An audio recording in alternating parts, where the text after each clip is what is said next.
Breaking news! Kontrobersyal na pahayag ni Jam Magno na umano'y banta sa buhay mula kay BP Sara Duterte, binatikos ni Eloy Bugres. Narito ang buong detalye.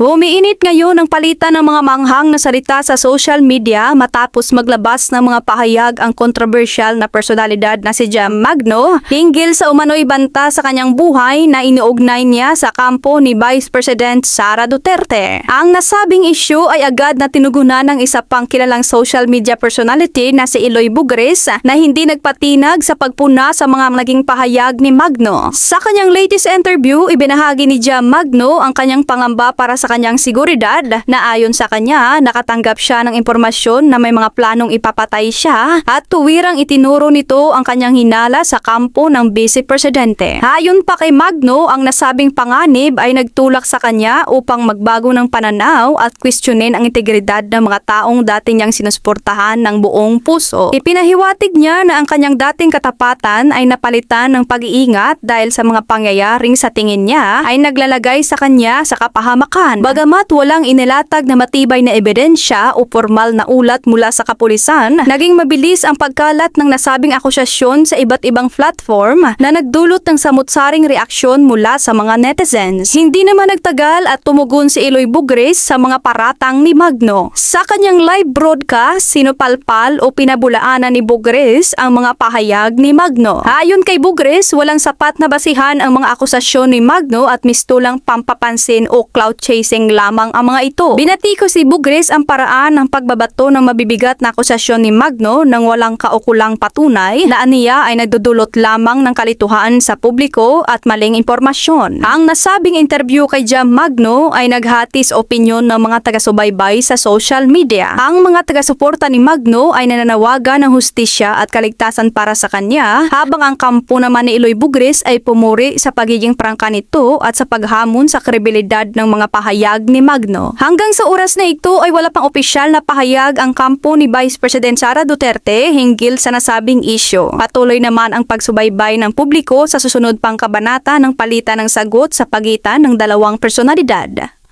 Para sa mga susunod pang update sa mainit na balitang ito, manatiling nakatutok dito sa Pinas News File. At para sa karagdagang detalye, narito at panuurin natin ang full video. May nag-send kanina sa akin ng link. Magiging presidente man natin si Sara Duterte, una sa lahat, hindi pa rin ako aalis ng Pilipinas. Magtutuos kami araw-araw for 6 years. Pangalawa, kung ipapapatay man niya ako, alam na niya na hindi pwedeng don't hit me in my face. I want to be beautiful when I am laid to rest. Pangatlo, mamamatay rin kayo kasi hindi yan loyal sa inyo. Gagamitin lang kayo niyan, iboto nyo siyang presidente at kakalimutan kayo pagkatapos. Sasabihan lang kayo at hindi ko naman hiningi ang tulong nyo. Tulong? Na ano ka, bansot? Dagol? Gasolita? Normal, but then again, masamang damo. Okay. Gadrama sa abis ko arasa sa kwan, arasa sa taping sa kwan, ang TV bulilit. She will never have the moral compass to kill for the Filipino people to be better and safe. She doesn't have that. If she ever has that in her body, I doubt. Wow, bilatsing Eloy, the are you talking about? You're somebody who's not a candidate to talk about moral compass. When it comes to morality, oy dagol alpot Jam Magno bigaon, you are a daughter of someone who is a whore, who whored around butuan. You are a whore and a cunt yourself, dagol! She doesn't want to die, kano ugly, she wants to die beautiful. Sabi sa alpot, ngayon di po kahoy istiwites. Kung wala, yun di po samperter ang TikTok. Kag kung hindi na usong, yun di po kung turing sang muka abang gina-interview ka daw si Dagol ka nga undin. Between you and the future President Sara, who the are you? You are not even a sliver of her education, of her responsibility and achievements. You are someone who did not even finish school. Of course you cannot get out of the Philippines. It's because you have a lot of pending cases. There is no way in hell that you could fucking travel. And even if you wish to go somewhere, how are you going? How are you going to maintain a lifestyle? Aren't you poor? Sino maintain sa lifestyle mo? You are not a mistress of any congressman or any senator or governor. You could not be a mistress of any politician. You're not a candidate. You do not have the mamariglan. Wala ka suso. Wala ka man sampwet. Ubod ka pa sa pangit na yun, and no one wishes to have a child with you. Ang lalabas bilang sing Iloy nga itsura sang anak mo daw si Jokno. Hindi kayo kung patayin man sa kanon ni Sarah, bakit ka papatayin? Why would VP Sarah dream of killing you? You do not have an impact at all. Wala ka sang impact, ikaw lang naman dyan putak ng putak, hindi ka mapinapansin. Your page is a ghost page. No one is listening to you anymore. You are someone who got pregnant by a fucking bumbero who has a wife, and apparently you were accused or you were actually convicted of a crime for violence against women and children. If not for Riera Romaldes nga isa din ka uto-uto, wala ka na dapat ngayon, wala ka nakabil ngayon. You are just under your temporary liberty. Ambisyosa sa ganong gina-emote mo? Ano ang ginadayan? Anong ginamonolog mo? Salita ka sa insakto! Akala mo naman doon nag-declamation ng alput, hoy! Gasol! Ang height mo nga si Dagol going bulilit. Why would VP Sarah waste her time? And you do not talk about moral compass. She is a married woman, properly married to a man. She's not even second wife. Ikaw ano ka? Nagpakasakasa ka nyo di pa na-register? Ikaw ay isang kabit. Iba-iba ang s***ya nga lilunok mo, hoy alpot dyan magnubigaon. Ang s***ya nga pumasok sa dito sa lalamunan mo nyo di pa, hindi mo na nga alam ano nga DNA. Ikaw ay isang alpot po ka. Ito ang nag-interview sa'yo nga daw asthmatic, nga daw tibihon.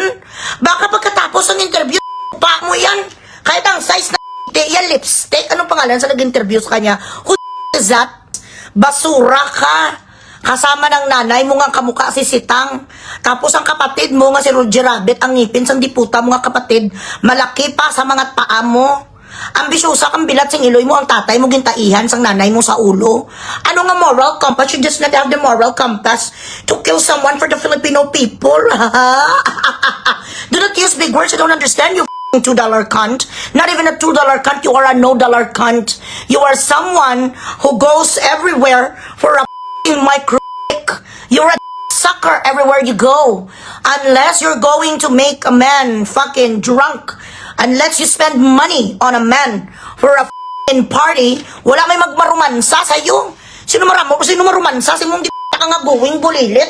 Patayin nga, bigyan ka ni Bibi Sara, bisang panahon. Patsun niya ka, para nagpatay lang sa sabagay kung patayin kung sino man may magpatay sa'yo. That person is going to make this place a better place to live in. Isa sa mga maligno ang mamatay. Kung ikaw ang mawala, sa masamang damo, ha? Actually, no one is going to waste their time to kill you or something. Mas mainam nga buhay ka para meron na kaming lampasuhin dito, kaglaitin. Ambisyosong yung diputa ka, that is so far-fetched, you are too reaching. Do not dream that VP Sara is going to give you a silhouette of her attention. You don't matter. You don't matter at all. You have no impact. You have no steady followers. You cannot hold a page. You are an illegal gambling piece of shit. You have no, what you call this? You don't have any engagement at all. People does not wait for you for the things that you had to say.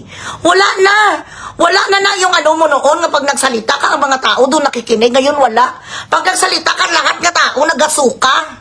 Ang nag-interview sa yung nga asthmatic ng itsura sang ihudi nga dumay TV, nga daw TV yun, iyan na naman mapatot ka naman, ang ginapakit. Itsura sang yung ka nga maligno nga isda. Ang itsura mo, dumaligno ka nga sigben. Buwing bulilit, sino marumansa, simong yung kalaw-ilaw, ay suway ka suso, way ka puwet. May susususo kang liit-liit daw pasa siyota. Wala sa lalaki nga magtindig sa'yo. Tumitindig lang ang mga nila kiti. Siyempre mo minsan nga isa ka oras matindig na lang. Pero yan nga makita ka nga matrak sa'yo. Sino matrak si mo bilat sing Iloy? Tama, una nga lang kagbagat hindi pa matrak sa'yo. Maligno kaya day. Kung makita ka sa daan do, kuhan ka do, kama-kama ka gagawa mo na uguwing bulilit. feeling mo nang alpot yung arte-artist niya. Hindi ka pwede magmonolog, alpot. Grabe na nga ang kwan mo, desperate ka ng bilat sing iloy ka kung saan-saan ka na kung saan-saan ka na lang nagachika-chika, wala pumapansin sa'yo. Alam niyo ako kung tutuusin, kung wala may nagapadala sa akin sa mga ganitong video, hindi ko ni-topic ang alpot ni because it's a waste of fucking time. What a sad excuse. What a sad excuse for fucking going bulilit. Bumalik ka doon. Sabihin mo si Dagol, magawa kayo ulit sitcom para magkapera ka. Nag-inom-inom siya ang alpot. Bakit siyang iniinom mo? Ang dapat na iniinom mo, tubig dagat, gaga. Maraming salamat po sa panunood. Manatiling nakatutok lamang dito sa Pinas News File para sa mga susunod na balita na ating tatalakayin.